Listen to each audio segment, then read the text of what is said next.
Hello dear students, good morning to everyone. In this video session, we are going to discuss some important objectives on design of concrete structure. So let's start today's session.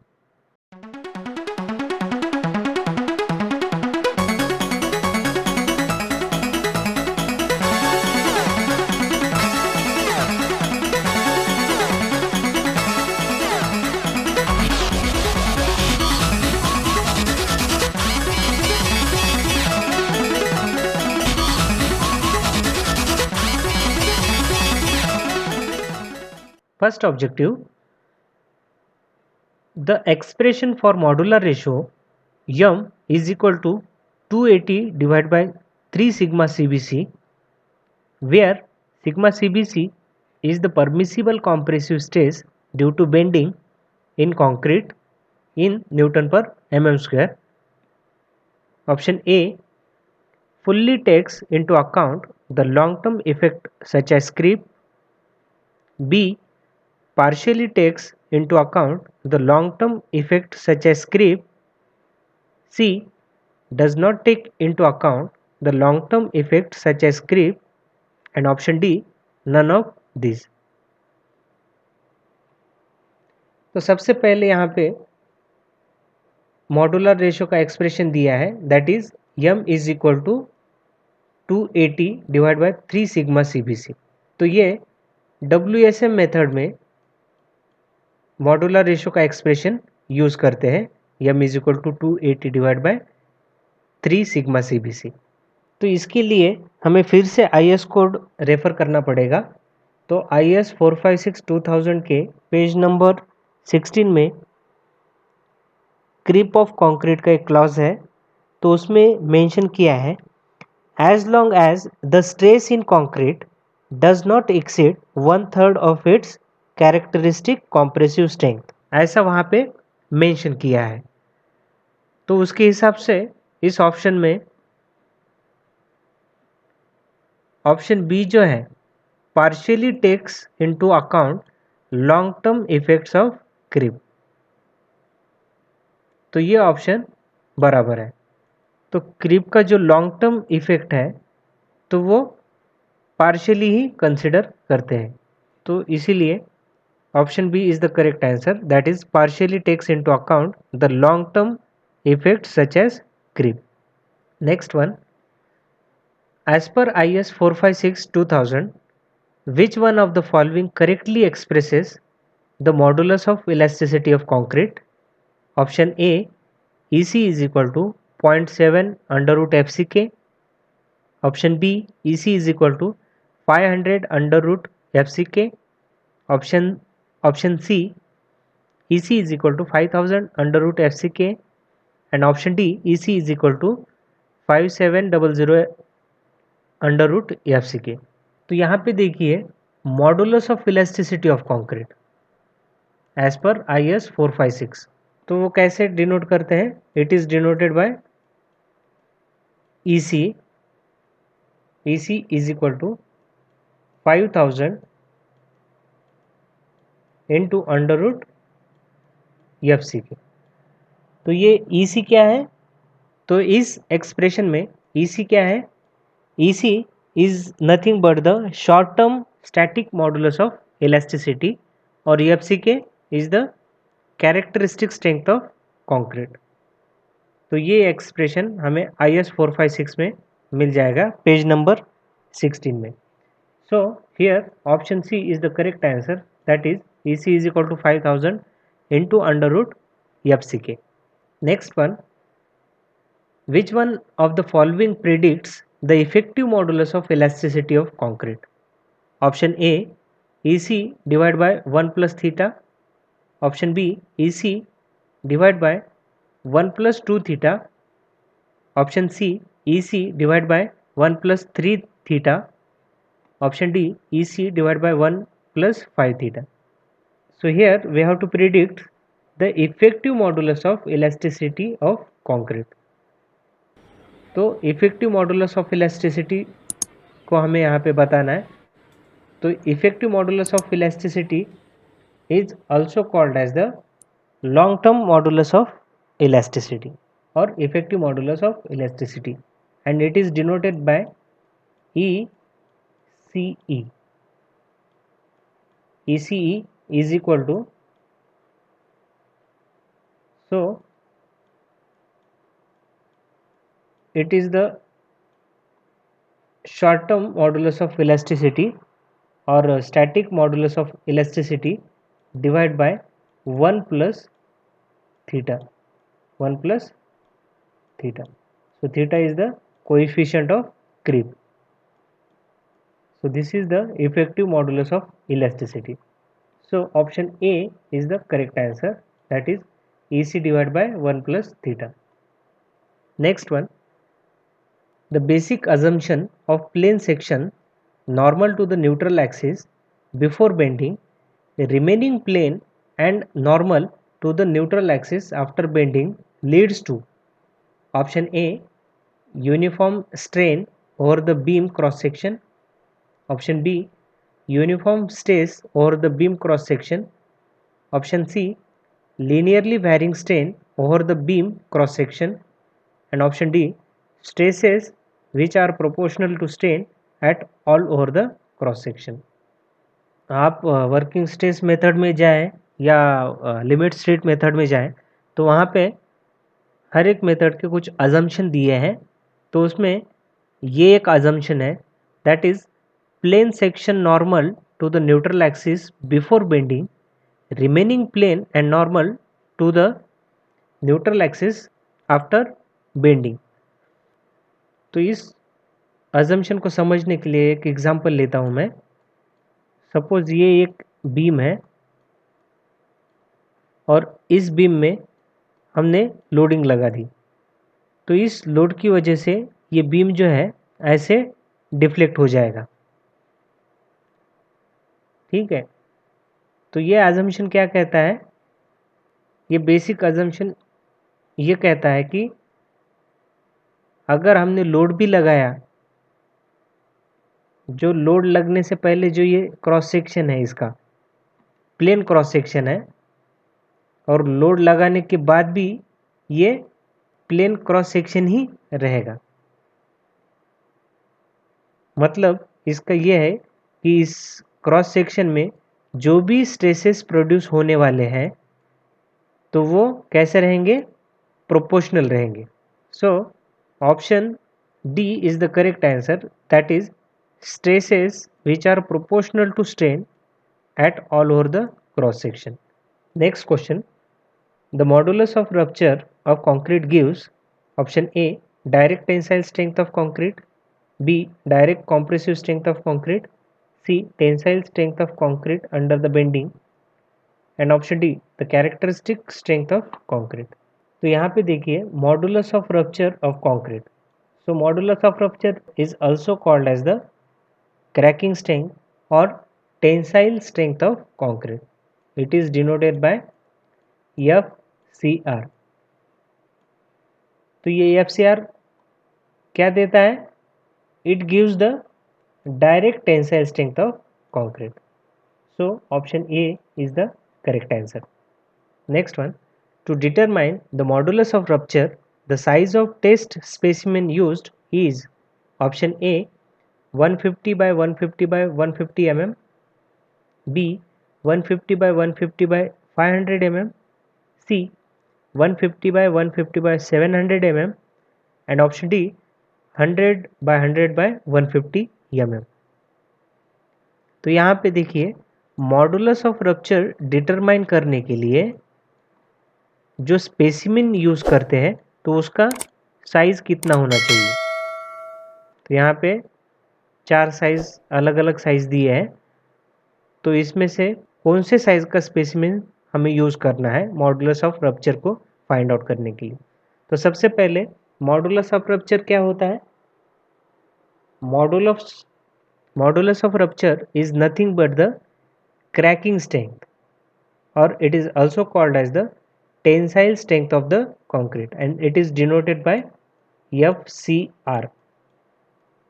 It is denoted by FCR. तो tensile strength concrete का अगर हमें लेना है तो उसके लिए specimen की साइज क्या होना चाहिए, तो जैसे कि कॉम्प्रेसिव स्ट्रेंथ फाइंड आउट करने के लिए हम क्यूब यूज़ करते हैं जिसका डायमेंशन 150 बाय 150 बाय 150 रहता है। तो टेंसाइल स्ट्रेंथ या क्रैकिंग स्ट्रेंथ कंक्रीट का फाइंड आउट करने के लिए बीम यूज़ करते हैं जिसका साइज रहता है 150 bye 150 bye 700 mm. So option C is the correct answer. So next one, according to IS 456-2000, the modulus of rupture of concrete in terms of its characteristic cube compressive strength in megapascal is option A 5000 FCK, B 0.7 FCK, C 5000 under root FCK and option D 0.7 under root FCK। तो यहाँ पे देखिए modulus of rupture क्या रहता है, modulus of rupture is nothing but the cracking strength और tensile strength of concrete and it is denoted by FCR. So FCR is equal to 0.7 under root FCK. तो इस एक्सप्रेशन से हम modulus of rupture concrete का find out कर सकते हैं। तो FCK क्या रहेगा, characteristic compressive strength of concrete. So option D is the correct answer. Next question, for limit state of collapse the partial safety factors recommended by IS 456-2000 for estimating the design strength of concrete and reinforcing steel are respectively option A 1.15 and 1.5, B 3.0 and 1.8, option C 1.5 and 1.15 and option D 1.8 and 3.0। यहाँ पे partial safety factors IS code में क्या दिए हैं, कौन से method के लिए, लिमिट स्टेट ऑफ कोलैप्स के लिए। तो वहाँ पे एक कंक्रीट मटेरियल है और दूसरा है रेनफोर्सिंग स्टील। तो इन दोनों के लिए partial safety factor limit state method में कितना लेते हैं। तो जैसे कंक्रीट है तो कंक्रीट के लिए लिमिट स्टेट मेथड में पार्शियल सेफ्टी फैक्टर कितना लेते हैं 1.5 और स्टील के लिए 1.15। So these are the answer of the question 1.5 and 1.15. So option C is the correct answer, that is 1.5 and 1.15. Next one, the target mean strength FCM for concrete mix design obtained from characteristic strength FCK and standard deviation sigma as defined in IS 456-2000 is option A FCK plus 1.35 sigma, option B FCK plus 1.45 sigma, option C FCK plus 1.55 sigma and option D FCK plus 1.65 sigma। तो यहाँ पे देखिए mean target strength FCM दिया है for concrete mix design, characteristic strength FCK दिया है और standard deviation sigma दिया है। सो IS 456-2000 में मीन टारगेट स्ट्रेंथ के लिए क्या फॉर्मूला यूज़ होता है, तो ये यहाँ पे एक्सप्रेशन दिए है, तो इसमें से कौन सा ऑप्शन बराबर ये हमें फाइंड आउट करना है। तो हमें पता है FCK is equal to FCM minus K into sigma. तो यहाँ पे FCK क्या है, characteristic strength of concrete, FCM क्या है, टारगेट मीन स्ट्रेंथ। अभी K क्या है, यहाँ पे K is the statistical coefficient and sigma is the standard deviation. तो यहाँ पे देखिए FCM इज इक्वल टू इस टर्म को इस साइड में ले जाएं तो ऐसा मिलेगा हमें F C M is equal to F C K plus K into sigma. तो यहाँ पे ये जो स्टैटिस्टिकल कोएफिशिएंट है के, तो उसका वैल्यू हम 1.65 लेते हैं। तो ये एक्सप्रेशन बन जाएगा F C K plus 1.65 into sigma.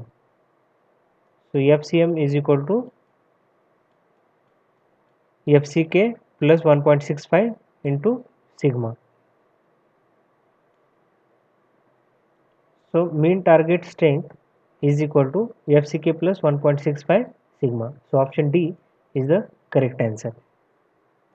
Next one, as per the provision of IS 456-2000 for M25 grade of concrete with the creep coefficient 1.5, the long-term static modulus of elasticity expressed in megapascal is 10,000, B 15,000, C 20,000 and option D 25,000। तो इस problem में हमें long term static modulus of elasticity find out करना है। तो long term में static modulus of elasticity क्या होता है? It is denoted by ECE is equal to EC divide by 1 plus theta, 1 plus theta. So this is the long term static modulus of elasticity, or it is also called as the effective modulus of elasticity. EC is the short term static modulus of elasticity of concrete. So EC is equal to 5000 into under root FCK. FCK कितना है यहाँ पे? M25. So I will write here 25 divide by 1 plus theta. तो theta मतलब क्या है? Creep coefficient. Creep coefficient कितना दिया है? 1.5. So I will write here 1.5. So after calculating this we will get the answer, that is 10,000. So option A is the correct answer. Next one, if the characteristic strength of concrete FCK is defined as the strength below which not more than 50% of test results are expected to fall, the expression for FCK in terms of mean strength FM and standard deviation yes would be. तो question में देखिए क्या दिया है। सबसे पहले characteristic strength of concrete EFCK is defined as the strength below which not more than 50% of test result are expected to fall. The expression for FCK in terms of mean strength and standard deviation. तो इस question का answer निकालने के लिए normal distribution diagram हमें draw करना पड़ेगा। तो नॉर्मल डिस्ट्रीब्यूशन डायग्राम में क्या आता है? यहाँ पे फ्रीक्वेंसी आएगा y एक्सिस में और x एक्सिस में आपका स्ट्रेंथ आएगा। नॉर्मल डिस्ट्रीब्यूशन कर्व क्या होता है? Normal distribution means distribution symmetric about the mean value. तो ये जो डिस्ट्रीब्यूशन रहता है तो ये सिमेट्रिक रहता है एक मीन वैल्यू के रेफरेंस में। तो यहाँ पे देखिए ये जो 50% पोर्शन है तो ये क्या है? 50% रिजल्ट एक्सपेक्टेड है, ठीक है। This is the 50% test result are expected to fall. तो वो केस में हमारा जो मीन स्ट्रेंथ है that is FM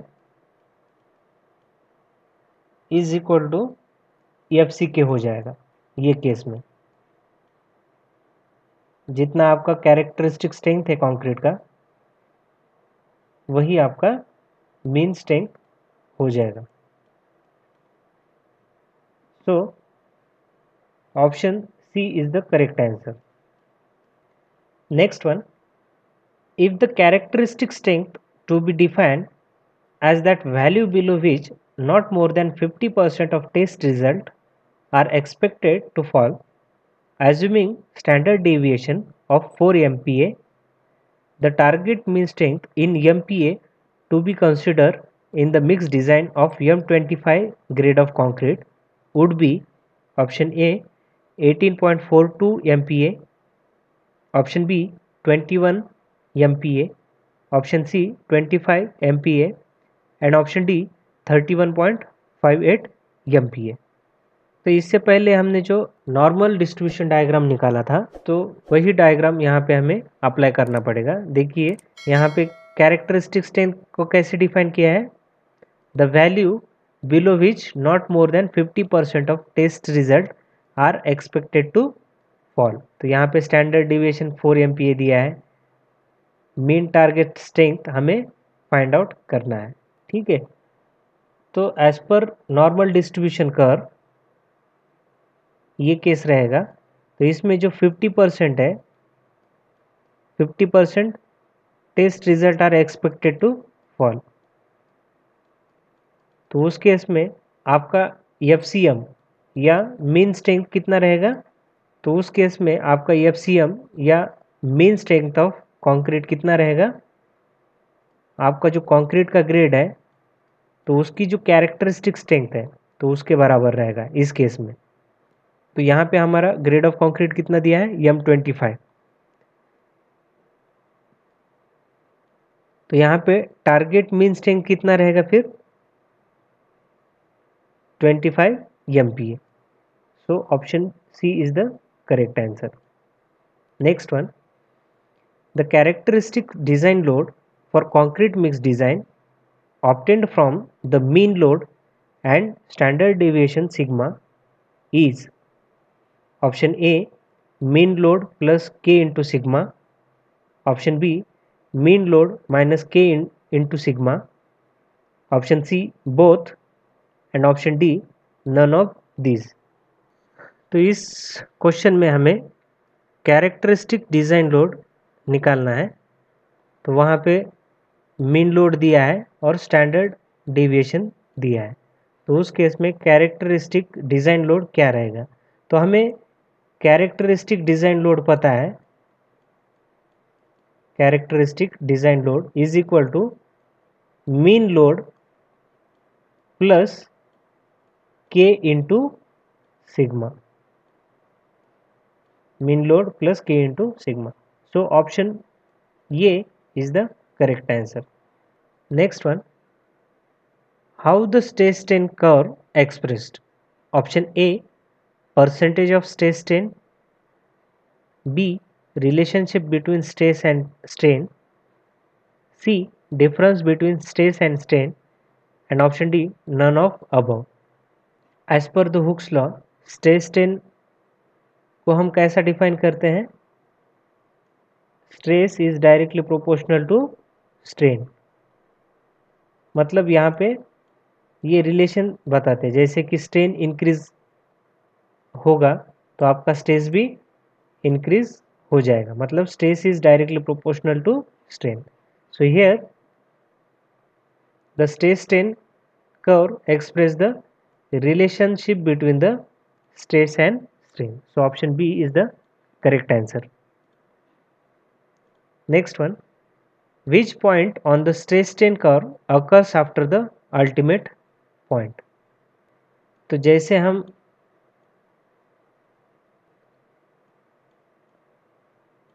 stress strain curve निकालेंगे तो उसमें ये जो पॉइंट रहता है तो ये अल्टीमेट पॉइंट रहता है, अल्टीमेट पॉइंट। और उसके बाद अगर आप उस मटेरियल में लोड लगाते रहते हैं तो उस मटेरियल में ब्रेकिंग हो जाएगा। तो स्ट्रेस स्ट्रेन कर्व में अल्टीमेट पॉइंट के बाद कौन सा पॉइंट आता है? ब्रेकिंग पॉइंट आता है. So option B is the correct answer. Next one, partial safety factors for concrete and steel are 1.5 and 1.15 respectively because option A, concrete is weak in tension, B, concrete is heterogeneous while steel is homogeneous, C, voids in concrete are 0.5% while those in steel are 0.15%. Option D, the control on quality of concrete is not as good as that of steel. तो जैसे कि हमें पता है partial safety factor concrete और steel के लिए 1.5 है कंक्रीट के लिए और स्टील के लिए 1.15 है. बट कंक्रीट के लिए 1.5 क्यों है और स्टील के लिए 1.15 क्यों है? इसका रीज़न क्या है? मतलब यहाँ पे कंक्रीट के लिए ज़्यादा है पार्शियल सेफ्टी फैक्टर 1.5 और स्टील के लिए 1.15 मतलब कम है एज कंपेयर टू कंक्रीट. तो वो क्यों है, ऐसा क्यों है? तो इसका रीज़न ये है, जैसे कि कंक्रीट हम साइड पे कास्ट करते हैं तो उसमें वर्कमैनशिप आता है, कुछ एग्जीक्यूशन आता है, या जब आप material cement, sand, aggregate, water cement ratio जब आप कंक्रीट बनाते हो साइड पे तो उसमें कुछ मैनिपुलेशन होता है या एग्जैक्ट क्वांटिटी वहाँ पे आपको नहीं मिलती है. तो इसके लिए इस कंक्रीट का पार्शियल सेफ्टी फैक्टर ज़्यादा रहता है. मतलब वहाँ पे जो भी क्वालिटी कंट्रोल है कंक्रीट का उतना ज़्यादा नहीं रहता है जितना स्टील का इंडस्ट्री में होता है. तो इसलिए कंक्रीट का पार्शियल सेफ्टी फैक्टर ज़्यादा रहता है as compare to steel. So here option D is the correct answer. The control on the quality of concrete is not as good as that of steel. तो इसकी वजह से concrete का partial safety factor ज़्यादा रहता है. So option D is the correct answer. Next one, the maximum depth of neutral axis for a beam with D as a effective depth in limit state method of design for Fe415 steel is. तो इस question में हमें beam का neutral axis का maximum depth कितना होना चाहिए limit state method में फॉर Fe415 स्टील. तो IS कोड 456 2000 में पेज नंबर 70 पे एक क्लॉज दिया है. तो वहाँ पे कुछ लिमिटिंग वैल्यूज़ वहाँ पे प्रोवाइड किए हैं. Limiting values of the depth of neutral axis for the different grade of steel. तो यहाँ पे 415 स्टील दिया है. तो वहाँ पे पेज नंबर 70 पे Fe415 के लिए XU max divide by D इसका लिमिटिंग वैल्यू दिया है 0.48. तो XU max is equal to क्या आ जाएगा 0.48 into D. So this is the answer for this question. So option B is the correct answer, that is 0.48 D. Next one, short term deflection for reinforced concrete member is due to option A, dead load only, B, dead load plus live load only, C, dead load plus live load and deflection due to temperature, and D, deflection due to creep and temperature. तो यहाँ पे short term deflection reinforce concrete member में किसकी वजह से आता है? तो जनरली शॉर्ट टर्म डिफ्लेक्शन जो रहता है तो वो डेड लोड और लाइव लोड की वजह से आता है. So option B is the correct answer for this question. Next one, high carbon content in the steel causes option A decrease in tensile strength but increase in ductility, B, increase in tensile strength but decrease in ductility, C, decrease both in tensile strength and ductility, and option D, increase both in tensile strength and ductility. तो यहाँ पे देखिए high carbon content in the steel causes. तो जैसे कि हमें पता है स्टील में अगर कार्बन कंटेंट हाई होता है तो उस केस में उस स्टील का जो टेंसाइल स्ट्रेंथ है वो इंक्रीज हो जाता है, टेंसाइल स्ट्रेंथ इंक्रीज हो जाता है, बट उसकी जो डक्टिलिटी है डक्टिलिटी डिक्रीज हो जाती है। So the option B is the correct answer, that is increase in the tensile strength but decrease in ductility. Last one, the compressive strength of concrete determined from the standard cylinder as compared to that from the standard cube is option A more, B less, C equal and D none of above. तो जैसे कि हमें पता है compressive strength अगर concrete की हमें find out करनी है तो वो हम नॉर्मली क्यूब से ही फाइंड आउट करते हैं, और जब सिलेंडर से हम कंक्रीट की कॉम्प्रेसिव स्ट्रेंथ अगर फाइंड आउट करते हैं तो उस केस में सिलेंडर की जो कॉम्प्रेसिव स्ट्रेंथ है वो कम आ जाती है एज कंपेयर टू क्यूब। तो option B is the correct answer.